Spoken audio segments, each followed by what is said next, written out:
Fala, meus queridos, tudo bem com vocês? Pessoal, aula de número 10 do nosso curso de Direito Constitucional.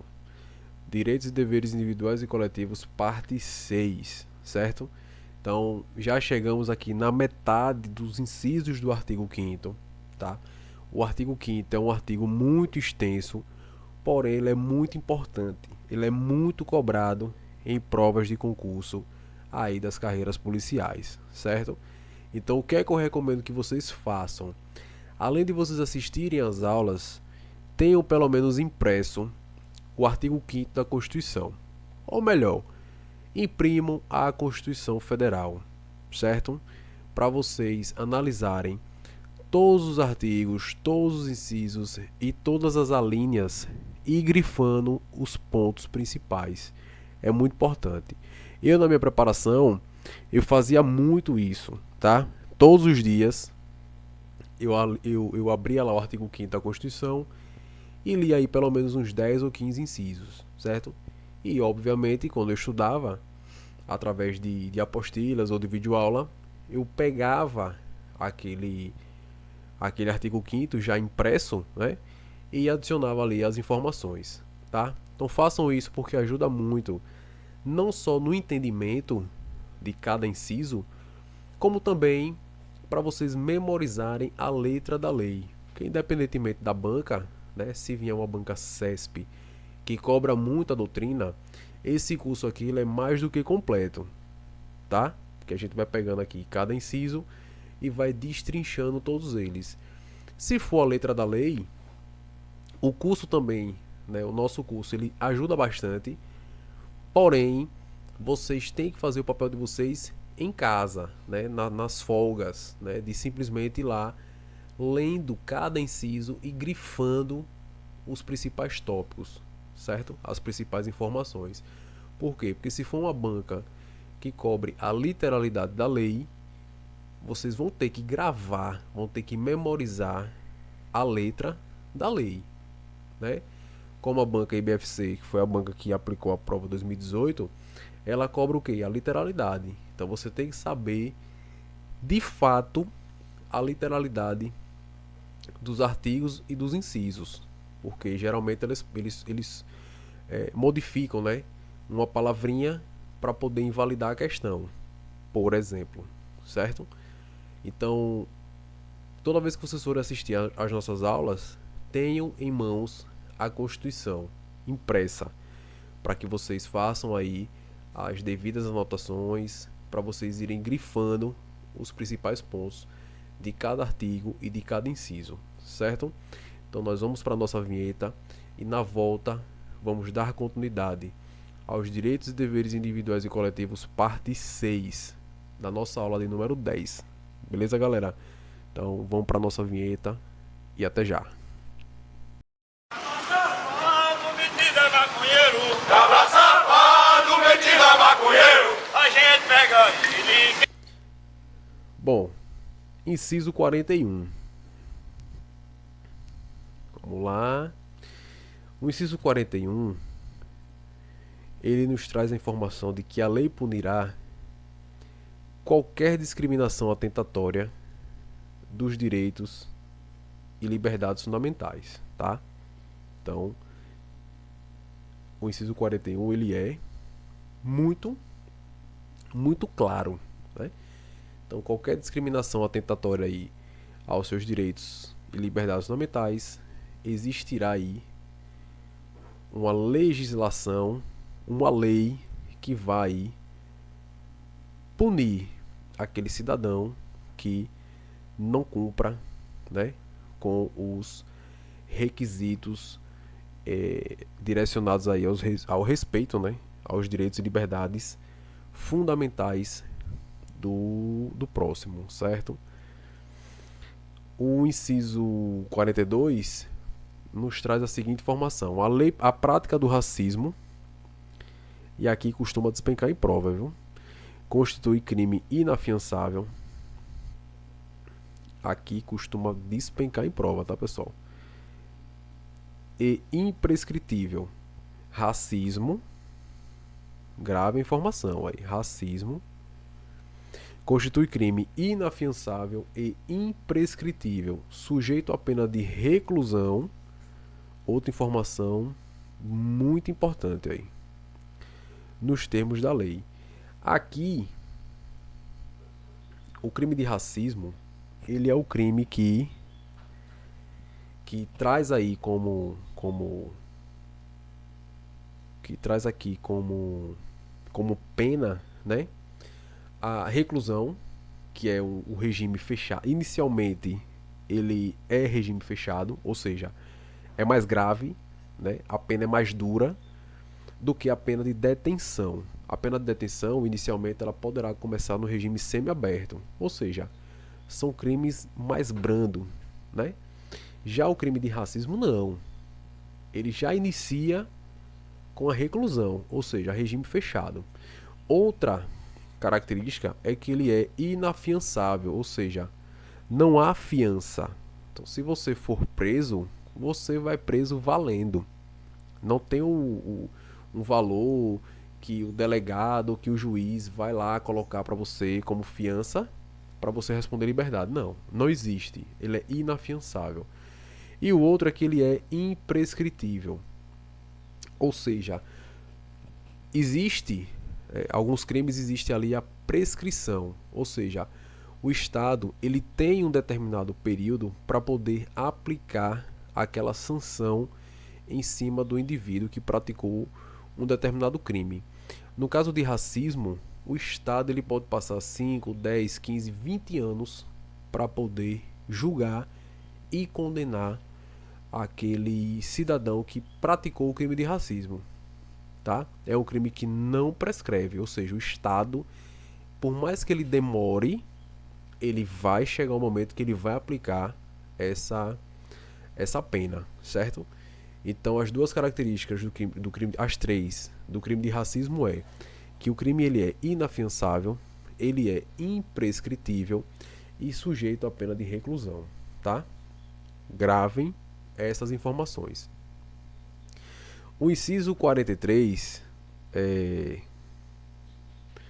nos traz o seguinte: a lei considerará crimes inafiançáveis e insuscetíveis de graça ou anistia a prática da tortura. Veja que aqui já é outro crime, aí. A prática da tortura, o tráfico ilícito de entorpecentes e drogas afins, o terrorismo e os definidos como crimes hediondos, por eles respondendo os mandantes, como também os executores, e os que podendo evitá-los se omitirem, tá? Então vamos lá. No caso aqui, aí, da prática de tortura, do tráfico ilícito de drogas e do terrorismo, como também os crimes hediondos,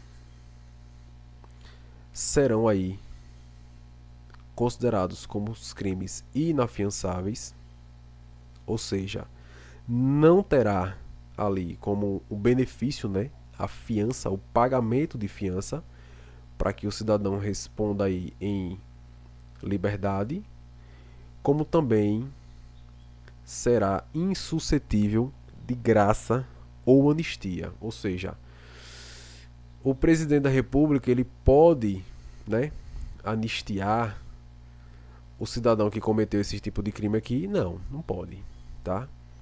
Ele não pode nem anistiar e nem dar graça, né, a esses crimes que a gente acabou de citar. Quais são eles? A tortura, o tráfico ilícito de drogas, o terrorismo e os crimes hediondos. Já o inciso 44, novamente, constitui crime inafiançável e imprescritível a ação de grupos armados, tanto faz civis ou militares, contra a ordem constitucional e o Estado democrático de direito, certo? Um exemplo bem recente, né, é a galera aí do 8 de janeiro, que foram considerados crime, né, contra a ordem constitucional e Estado Democrático de Direito. Mas, professor, a galera lá não estava armada, não. Aqui não é só grupos armados, né? Aqui não é só para grupos armados? Pois é, mas, segundo o STF, os atos do 8 de janeiro constituiu aí crime, né, inafiançável, tanto é que já estão presos até hoje, né? O pessoal lá que participou daquela manifestação. E imprescritível, ou seja, o Estado vai ter o tempo que for necessário para poder julgá-los, certo? E com a justificativa de que aquelas manifestações atentaram contra a ordem constitucional e do Estado Democrático de Direito, tá? Então, um exemplo clássico, recente. Outro exemplo mais recente ainda é o que está acontecendo lá na Venezuela. Tá? Como a gente não sabe como é que funciona a Constituição de lá, a gente pode trazer também como nosso exemplo aquelas manifestações que estão ocorrendo na Venezuela. Tá? Porém, pessoal, lá até então é a população, né? A população civil que está fazendo manifestações contra o golpe de Estado aí do Nicolás Maduro. Então, nesse caso aqui, é a ação de grupos armados, tá? O que não aconteceu aqui no Brasil no dia 8 de janeiro, como teoricamente, né? Não posso falar também aqui algo que eu não estou acompanhando de perto, mas teoricamente é a população civil que está ali manifestando contra as eleições aí que foram fraudadas, nitidamente foram fraudadas, né? Aí pelo governo do Nicolás Maduro. Então, o inciso 44 nos traz aí essa ideia de crimes do racismo, crime de tráfico ilícito, prática de tortura, crimes hediondos, terrorismo ou ação de grupos armados, civis ou militares. Então, são vários crimes e cada um ali tem a sua característica. A gente vai estudar de forma mais aprofundada, certo? Então, vamos lá. O inciso 41 estabelece que a lei punirá qualquer discriminação atentatória dos direitos e liberdades fundamentais. Evidencia um mandato de criminalização que busca efetivar a proteção dos direitos fundamentais. Então, a gente já falou sobre o inciso 41. Geralmente, quando é cobrado a literalidade da lei, certo? Então, qualquer discriminação atentatória dos direitos e liberdades será punido aí na forma da lei, tá? Isso aí não é novidade nenhuma. Já o inciso 42 estabelece que a prática do racismo constitui crime inafiançável e imprescritível, tá? Sujeito aí à pena de reclusão. Já falamos também. Ao dizer que o racismo é imprescritível, o inciso 42 determina que este não deixará de ser punido mesmo com o decurso de longo tempo desde sua prática e com inércia, ou seja, com a omissão do titular da ação penal durante todo esse período, tá? Inafiançável, como a gente já viu, é o crime que não admite o pagamento de fiança. Não admite o pagamento de fiança para que o preso seja solto, tá? O racismo é punível com a pena de reclusão. As bancas podem trocar isso aqui e colocar detenção. Está incorreto. Pronto, acabei de falar, tá vendo? Pronto. O racismo é punível com reclusão, que é uma pena mais gravosa do que a detenção. Já expliquei isso aqui também. Importante também conhecer a diferença que há entre os delitos de injúria racial e racismo, tá? O crime de injúria racial consiste em ofender a honra de alguém em função de elementos referentes à raça, cor, etnia, religião ou origem. Um exemplo... eu coloquei exemplos aqui na frente. Pronto. Então, injúria racial é isso, certo? Eu vou trazer o exemplo para vocês ficarem por dentro aqui da diferença entre injúria racial e racismo.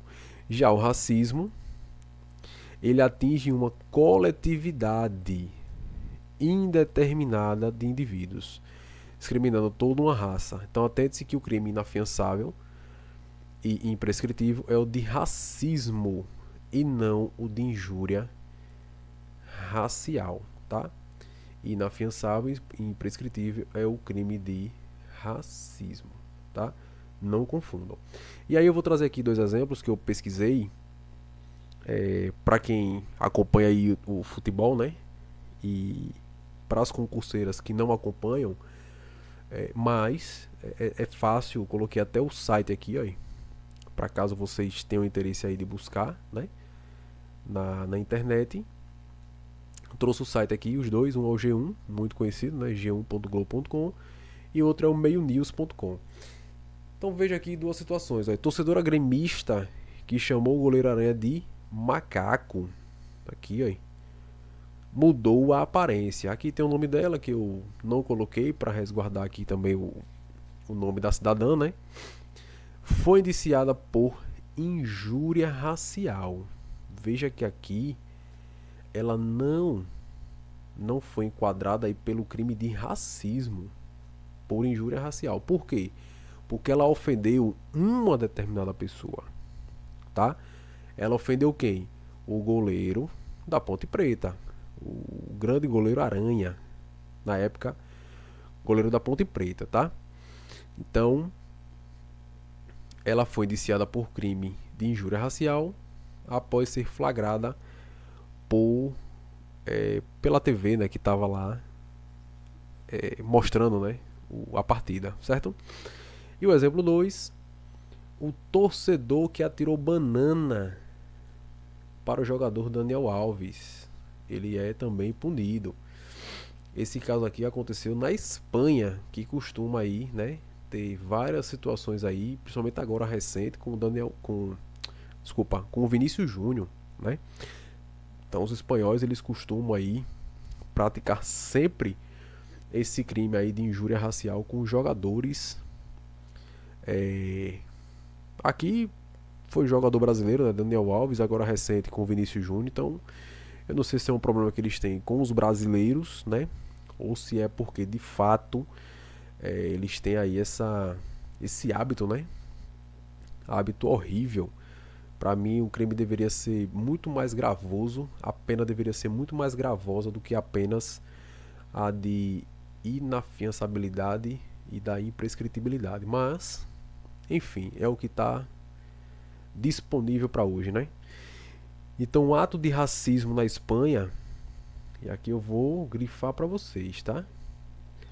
Gerou uma onda de manifestações de apoio ao brasileiro. Por rede social, a presidente Dilma prestou solidariedade. Então, aqui ele está botando ato de racismo. Mas o torcedor, esse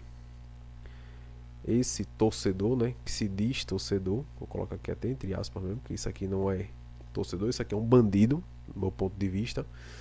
Ele foi aí também punido por injúria racial, tá?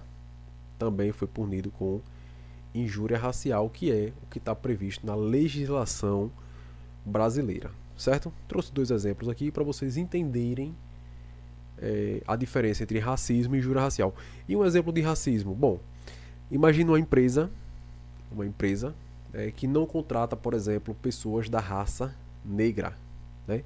Pessoas da cor negra. Elas não contratam, elas só contratam pessoas brancas, só contratam pessoas loiras, né? Cabelo preto, mas que seja branca. Então, assim, tá cometendo injúria racial? Não, porque ele já tá o quê? Atingindo uma coletividade, certo? Então, nesse caso, a empresa ela tá cometendo racismo, tá? Mas quando você ofende de forma individual uma pessoa, você está cometendo o crime de injúria racial, certo? O preceito fundamental de liberdade de expressão não consagra o direito à incitação ao racismo, certo? Então a liberdade de expressão ela não consagra aí o direito a incitação ao racismo. Eu tenho minha liberdade de expressão resguardada pela Constituição, então eu posso muito bem falar que eu não gosto de negro ou de negra. E aí? Isso é absurdo, né? Eu não posso simplesmente utilizar essa prerrogativa que eu tenho, esse direito fundamental que eu tenho, que é da liberdade de expressão, para ofender outra raça ou outra etnia ou outra religião diferente da minha, certo? Então fiquem atentos a isso aqui, aí, tá? Como a gente já sabe, existem, por exemplo, os direitos fundamentais. No caso, a liberdade de expressão é um direito fundamental, porém, como a gente já estudou várias vezes, a gente já está careca de saber que não existe direito fundamental absoluto, tá? Então, esse caso é um caso mais do que óbvio, né, que eu não posso utilizar a minha liberdade de expressão para ofender, né, a uma pessoa por conta da sua cor, religião ou convicção política, filosófica, enfim. Não posso, certo? Já o inciso 43 dispõe sobre alguns crimes que são inafiançáveis e insuscetíveis de graça ou anistia. Então, bastante atenção, pois a banca examinadora tentará te confundir, dizendo que esses crimes são imprescritíveis e não são, tá? Então, quais são os crimes inafiançáveis e insuscetíveis de graça ou anistia? E aqui tem um macete aí, que é mais conhecido como Memorex, né? É o 3T mais hediondos. Não tem graça, tá? Então, 3T: terrorismo, tortura,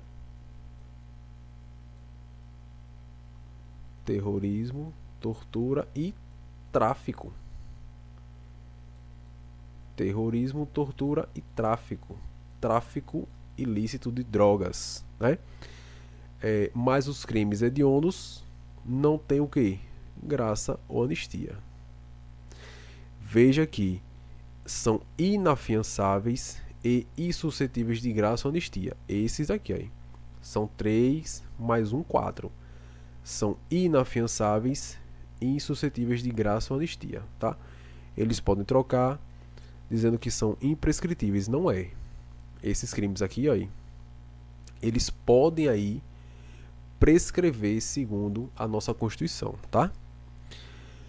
3T, acabei de falar: tortura, tráfico de drogas e o terrorismo. Esses crimes, assim como os hediondos, são insuscetíveis de graça ou anistia, tá? Isso significa que não podem ser perdoados pelo presidente da República, nem ter suas penas modificadas para outras mais benignas, tá?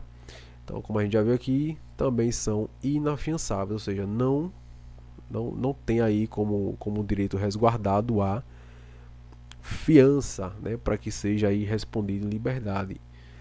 O inciso 44 trata ainda de mais um crime, que é aquela ação de grupos armados, tanto faz, civis ou militares, contra a ordem constitucional e o Estado Democrático de Direito. Então, esse crime, assim como o racismo, será inafiançável e imprescritível, ou seja, inafiançável não nos dá o direito à fiança e também dá ao Estado o tempo que for preciso para poder julgá-los, certo? E aqui está um exemplo clássico. Dei um print, tá? Dei um print aqui das três características e os seus crimes, tá? Então, o primeiro aqui aí são imprescritíveis, os inafiançáveis e os que são insuscetíveis de graça ou anistia. Imprescritíveis: o racismo, a ação de grupos armados civis ou militares contra a ordem constitucional e Estado democrático. Esses são os imprescritíveis. Esses não prescrevem, certo? Já os inafiançáveis são o racismo. O 3T é o terrorismo, tráfico e tortura. 3T, os crimes hediondos. Aqui, ó, eu aprendi, pessoal, isso aqui, ó, é o 3T, 3TH. Eu, na minha época de estudos, né, eu aprendi assim, ó, 3TH. 3T, terrorismo, tortura e o tráfico mais hediondos, tá? Então, 3TH. Pode ser também o Memorex que vocês podem utilizar aí. É a ação de grupos armados, civis ou militares contra a ordem constitucional e Estado democrático. Beleza? Esses são os inafiançáveis. E, por fim, os insuscetíveis de graça ou anistia, que é o 3TH, que é 3TH. Certo? O que é que eu sugiro que vocês façam? Gravem quem são os imprescritíveis. Gravem quem são imprescritíveis. Grave quem são os inafiançáveis. E grave quem são os insuscetíveis de graça ou anistia. Tá? Veja que o 3T ele está aqui em duas aí. Inafiançáveis e insuscetíveis. Né? O racismo ele já está em inafiançáveis e imprescritíveis. Então, vão fazendo. Aqui a gente colocou, né, do modo mais organizado.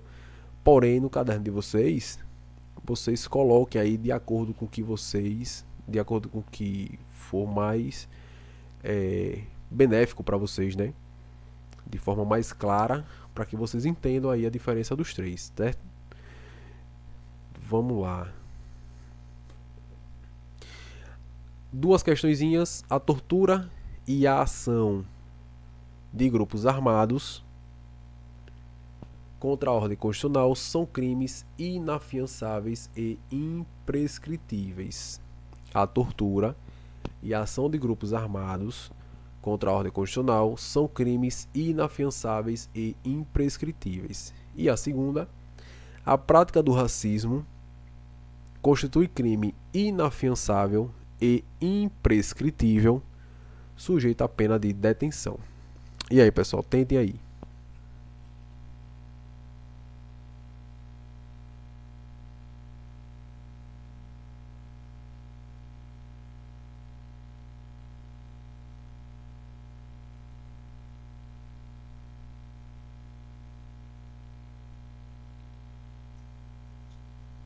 Vamos lá?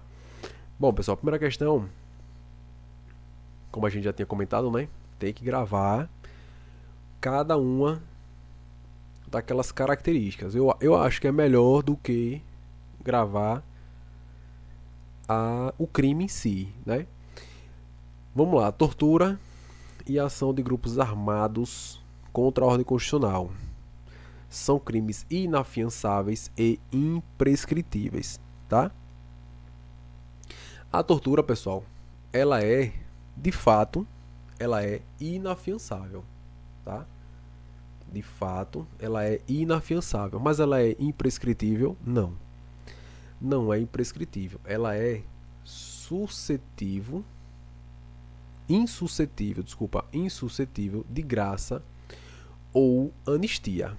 Então, aí, a tortura, cadê? O 3T, né? Ele é inafiançável, certo? E ele também é insuscetível de graça ou anistia, mas ele não é aí, imprescritível, tá? Ele não é imprescritível como a banca colocou aqui aí. Então essa questão aqui ela está incorreta, tá? Ela é inafiançável e insuscetível de graça ou anistia, porém ela prescreve, tá? Ela prescreve. E por incrível que pareça, pessoal, a questão da prescrição é um benefício. Ela é um benefício para o cidadão aí que comete, né, a prática da tortura, tá? Porque o Estado ele vai ter um tempo para poder julgar. Passou daquele tempo, prescreveu. Prescreveu, o cidadão lá, o que cometeu o crime, né? Ele meio que automaticamente ele já passa a ser absolvido, porque o Estado perdeu o prazo ali para punição, certo? A segunda é a prática do racismo constitui crime inafiançável e imprescritível, sujeito à pena de detenção. E onde é que está o erro aqui? Ó? o erro tá aqui, aí, certo? Em nenhum momento a gente estudou sobre esses vários crimes, né, que estão aqui no inciso 41, 42, 43 e 44, falando sobre a pena de detenção. Muito pelo contrário. A gente sempre traz aqui, ó, a pena de reclusão, tá?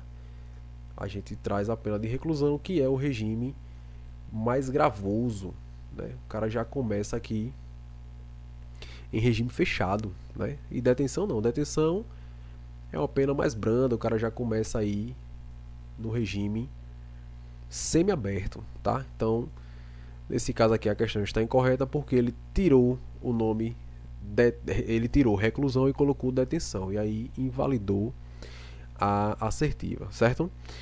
Já o inciso 45 nos traz a seguinte informação: nenhuma pena passará da pessoa do condenado, podendo a obrigação de reparar o dano e a decretação do perdimento de bens ser, nos termos da lei, estendidas aos sucessores e contra eles executadas até o limite do valor do patrimônio transferido. Então aqui é um inciso que tem ali o seu texto, né? Um pouco comprido, porém é bem tranquilo de você entender, certo? Aqui é uma regra aí: nenhuma pena passará da pessoa do condenado. Isso aqui é fato. Por exemplo, Joãozinho, ele cometeu lá um crime de, sei lá, latrocínio, certo? Joãozinho, ele foi preso e foi condenado a 10 anos de prisão. Só que aí Joãozinho, na cadeia, ele foi lá e se matou. Ele não aguentou aquela situação, né, de ficar preso. Ele acabou se matando com 3 meses. Era para cumprir 10 anos, ficou apenas 3 meses preso porque ele cometeu suicídio, né? E aí, pessoal, nesse caso, a pena, né, o restante do cumprimento da pena não pode ser transferido para os seus herdeiros, para os seus sucessores, para os seus filhos, por exemplo, tá? Não pode. Veja que isso é óbvio. Mas é óbvio, pessoal, porque está na Constituição, certo? Está na Constituição e é nítido que o inciso 45 traz justamente isso, que nenhuma pena passará da pessoa do condenado, tá? Mas aí vem a segunda parte. A segunda parte é a parte da obrigação de reparar o dano e o seu decretamento do perdimento de bens. Aí sim poderá ser estendido aos sucessores e contra eles executados até o limite do valor do patrimônio transferido. Então imagine a mesma situação. Joãozinho, ele cometeu um crime de latrocínio, tá? E também ele teve que reparar o dano. Causado aí desse crime que ele cometeu. Vamos supor que ele tenha que pagar, né, a família da pessoa, né, que ele cometeu aquele crime, 10 mil reais, tá? 10 mil reais. Joãozinho morreu, né, como a gente já citou, né? Ele tirou a própria vida lá no presídio. E aí a pena dele praticamente é excluída. Ele não cumpre mais a pena, até porque ele morreu, né? Ele não vai cumprir mais a pena. A pena ela é extinguida, tá? Os filhos ele não vai pagar, né, com a prisão pelo crime que o pai cometeu. Mas aqueles 10 mil que a justiça decretou, né, como uma pena de reparação de dano, né, pode ir para os herdeiros? Pode. Porém, se Joãozinho deixou alguma coisa, se Joãozinho deixou uma herança no valor de 20 mil reais, 10 mil reais vai ser descontado daquela herança de 20 mil. Mas Joãozinho ele era quebrado. Joãozinho não deixou nada, meu irmão. Joãozinho só deixou dívida. Então, os herdeiros, né, ou seja, os seus sucessores, não irão ter essa obrigação de reparar o dano. não irá recuperar esse dano ou reparar esse dano, porque foi uma situação causada pelos pais dele, no caso, por Joãozinho, certo? Então a questão da reparação de dano é justamente nesse quesito. Joãozinho deixou alguma coisa? Deixou. Quanto foi que ele deixou? Bom, Joãozinho deixou um valor acima do que era para reparação de dano, então vai ser descontado da herança, tá? Não, Joãozinho não deixou nada. Joãozinho era quebrado, não deixou nada. Morreu e deixou só dívida para os filhos. Então não tem como fazer essa reparação de dano, certo? Então entendam essa seguinte situação aqui. Um exemplo, a gente consegue destrinchar todo o inciso 45. Esse dispositivo consagra o princípio da intranscendência das penas, ou seja, a pena ela não pode passar da pessoa do condenado, tá? Como acabei de falar aqui de Joãozinho e dos seus filhos, beleza? E aqui, ó, trouxe um exemplo hipotético. Vocês deem um print aí para vocês associarem, né, aí nas revisões. Aqui a mesma coisa, aí é o mesmo exemplo, né, que eu criei aqui para vocês. Vocês também dêem um print para vocês analisarem aí posteriormente, né, quando estiver revisando aí o conteúdo. E aí vamos para o inciso 46. A lei regulará a individualização da pena e adotará, entre outros, as seguintes. Isso aqui também costuma cair muito em provas, tá? Costuma cair em prova ao ponto de despencar. Muito importante isso aqui, ó. Eu não sei porque eu não coloquei a imagenzinha da exclamação. Enfim, aqui é muito importante, tá, pessoal? Eu vou fazer aqui para vocês. Pronto. Muito importante isso aqui, ó. Quais são as penas adotadas pelo nosso ordenamento jurídico? A privação ou restrição de liberdade, a perda de bens, pena de multa, prestação social ou alternativa, suspensão ou interdição de direitos. Essas são as penas, né, que estão previstas no nosso ordenamento jurídico, tá? Então, o inciso 46 prevê o princípio da individualização da pena. Eita. Pronto, não caí não. Que determina que a aplicação da pena deve ajustar-se à situação de cada imputado, levando em consideração o grau de reprovabilidade de sua conduta e as características pessoais do infrator. Pronto. Antes de ir para o próximo inciso, eu vou explicar aqui de forma resumida o que traz aqui o inciso 46, certo? Primeiro, existem presídios que é para homens, tá? E existem presídios femininos, tá? Que só tem o quê? Mulher. Isso é óbvio. Imagina a situação em que uma mulher comete um determinado crime e ela vai para um presídio masculino, tá? Então veja o absurdo que isso seria, né? E a violência que essa mulher estaria passando, né? Veja a situação ao qual ela ia passar, né, dentro de um presídio masculino. Então veja aqui, existe um presídio masculino e existe um presídio feminino, tá? Professor, e os menores infratores, né, abaixo dos 18 anos? Existe o que no caso, né, chamam de casa de detenção, né, ou centro de detenção, que é justamente para os menores infratores, tá? Que é os adolescentes que ficam encarcerados. Na verdade, o adolescente ele não comete crime, né? Ele comete um delito, né? Uma infração penal. Ele não comete crime, tá? Então, nesse caso, é muito lógico que existem presídios para os homens, existem os presídios para as mulheres, existe a casa de detenção que é destinada para os menores infratores. Isso é óbvio, certo?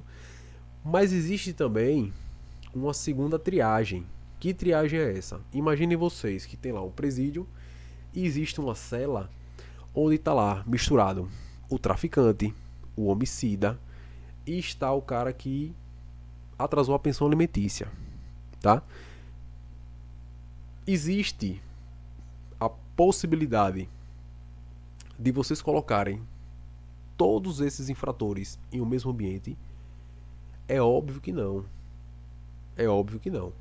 Você estaria colocando o cara que é, teoricamente, né? Vou botar aqui o teoricamente, o devedor de pensão alimentícia junto com um homicida, junto com um traficante, junto com um cara que foi preso por latrocínio. E aí? Então, pessoal, é por isso que o inciso 46 nos traz essa questão da individualização da pena, certo? Então você não pode simplesmente pegar um adolescente e jogar no presídio de adulto, ou pegar um senhor de idade, né, que, sei lá, cometeu lá um crime besta, um crime, eu não vou dizer um crime besta, mas um crime de menor potencial ofensivo, tá? E colocar ele numa cela com os caras de alta periculosidade, tá? Ou o cara que tá devendo a pensão alimentícia, ou o cara que foi pego furtando, tá? Então a gente tem que entender que existe o princípio da individualização da pena, certo?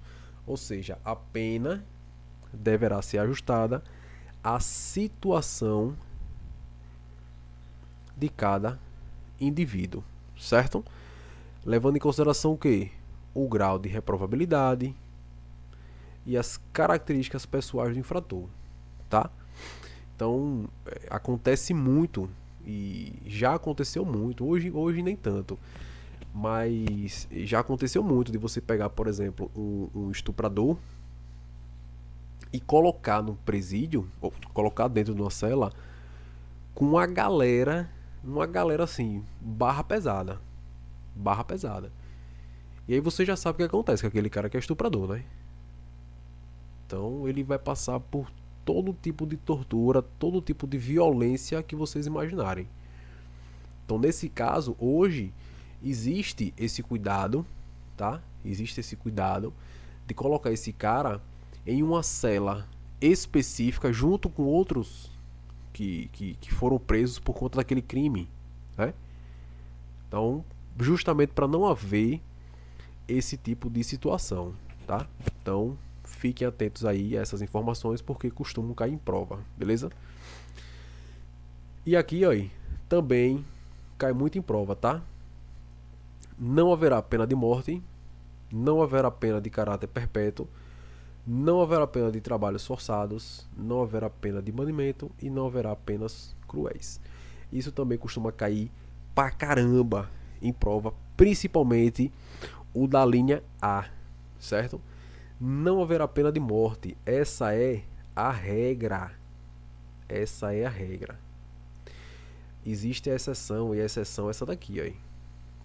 Salvo em caso de guerra declarada nos termos do artigo 84, inciso 19 da Constituição, tá? Então, veja que, em regra, não haverá pena de morte. Em regra, não haverá pena de morte. Porém, em caso de guerra declarada, nos termos do artigo 84,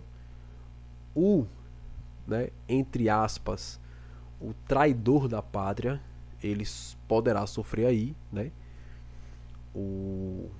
a pena de morte, né, nos casos aqui de guerra declarada, por fuzilamento, tá? Já adianta vocês aí que a aplicação da pena de morte é por fuzilamento, beleza? Outra pena que não é cabível é a prisão perpétua, tá? Todos nós sabemos que antigamente o tempo limite de uma pena, de um cumprimento de pena era de 30 anos. Com a nova legislação, mas sendo mais específico, a lei de abuso de autoridade 2019 passou de 30 para 40 anos. Então, vocês já viram aí nos jornais, né? Sérgio Cabral, ex-governador do Rio de Janeiro, pegou 200 e não sei quantos anos de prisão. O máximo que ele pode cumprir é 40. Salvo engano, ele já deve estar solto, né? Eu acredito que ele já esteja até solto. Mas vamos pegar aqui Marcola, Fernandinho Beiramar. Todos esses caras que tem mais de 500 anos de pena, que não sei o que, eu não sei por que existe, né? Essa questão do cara o cara ter que ficar preso a aplicação da pena dele já passou dos 400 anos. Ele mesmo ali só pode ficar 40 aí. Só pode ficar 40, certo? Por quê? Porque não existe pena de caráter perpétuo. Outra pena que não é admitida é o de trabalhos forçados, tá? Então, a questão do preso trabalhar é um benefício dele, é algo dele, para ele, benefício próprio. Se eu não me engano, a cada 3 dias trabalhados, reduz um dia da pena. Então tem muitos aí que trabalham justamente ou para ocupar a mente, né, porque realmente gostam de trabalhar, ou querem aprender a profissão, querem aprender alguma atividade nova, né? Como também para reduzir aí o seu cumprimento de pena, tá? Não existe também penas de banimento. O cara ser expulso do país, olha, você está banido do território nacional. Não existe essa possibilidade. E também não existe penas cruéis, tá? Penas cruéis também é inadmissível, né? Você pega o cara, por exemplo, e vamos amarrar ele ou vamos jogar ele dentro de uma bacia de água fervendo até morrer. Ou então vamos molhar ele todinho e depois vamos dar choque. Porra, isso são penas cruéis, né? Então também não é permitido no nosso ordenamento jurídico. Então, gravem esses 5 incisos. Costuma cair aí. Isso aqui aí. O inciso. A linha A, no caso, desculpa. A linha A costuma cair muito em prova de concurso público, tá?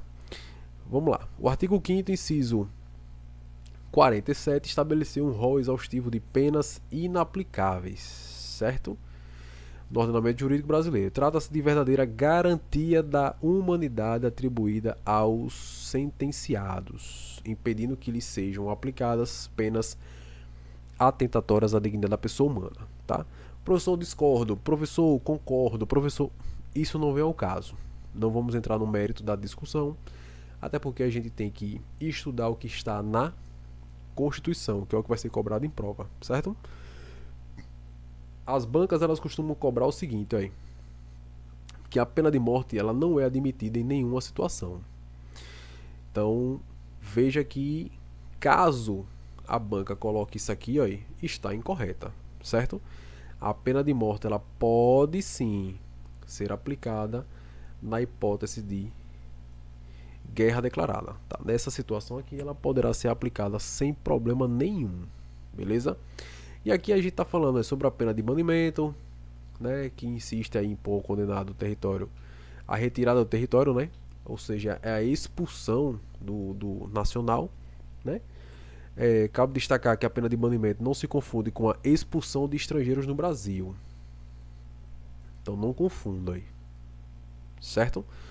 Que é plenamente admitida pelo nosso ordenamento jurídico. Então o estrangeiro que vem para cá para aloprar, ele poderá sim ser extraditado, ou seja, ele poderá ser expulso do nosso território.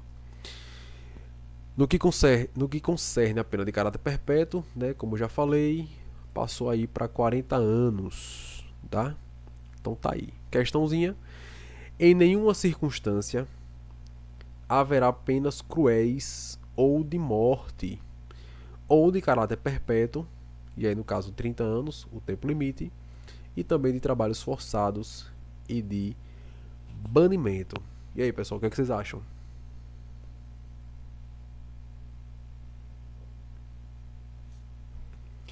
Aqui, pessoal, ela foi adaptada, né? Justamente para a gente falar sobre cada uma delas. A primeira é: em nenhuma circunstância haverá penas cruéis ou de morte. Então aqui você já viu que tá aí, o errado, tá? Na hipótese de guerra declarada, eu vou botar aqui GD, de guerra declarada, poderá sim ser aplicada a pena de morte, certo? A de caráter perpétuo poderá sim, quer dizer, desculpa, a de caráter perpétuo não poderá ser aplicada, porém aqui ele colocou aí 30 anos, e não é 30 anos não, viu?